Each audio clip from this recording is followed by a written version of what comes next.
Picinieddu è un ragazzo patito di calcio e la sua unica passione è tifare la squadra del cuore.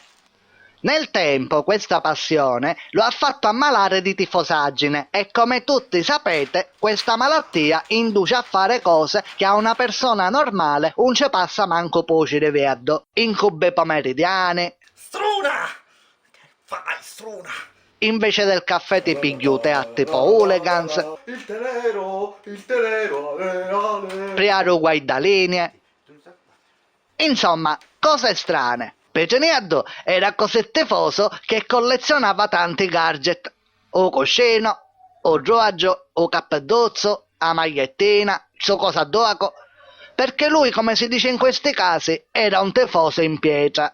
Purtroppo la tifosaggine si divide in due scompartimenti. Ci sono i tifosi a convenienza e quelli accaniti. Io, per esempio, sono uno di quelli accaniti. E invece la semienza mi mangi i croccantini.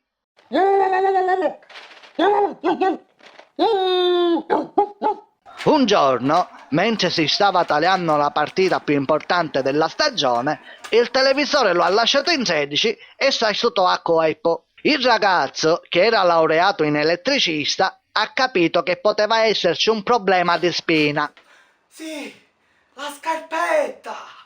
Allora scennio per gli raccattare la scarpetta e tornò a tipo fantozze che va a fare danno. Siccome nel condominio sapevano tutti che era un cannavazzo, si sdevacò in terra e cercò di mettere la spina. Forse perché era troppo elettrizzato, o forse perché il filo era scucciato, Pecenieddu pigliò la scossa e cominciò a ballare la musica elettronica. Quando diciamo noi altri in gergo tecnico pigliarsi la scossa, i premona isano la paletta e bloccano l'ossigeno. I globuli rossi protestano a tipo sindacato perché un po' non travagliare. I neuroni si abbruciano a tipo uno che si pigliò sulla menzione e si morì subito.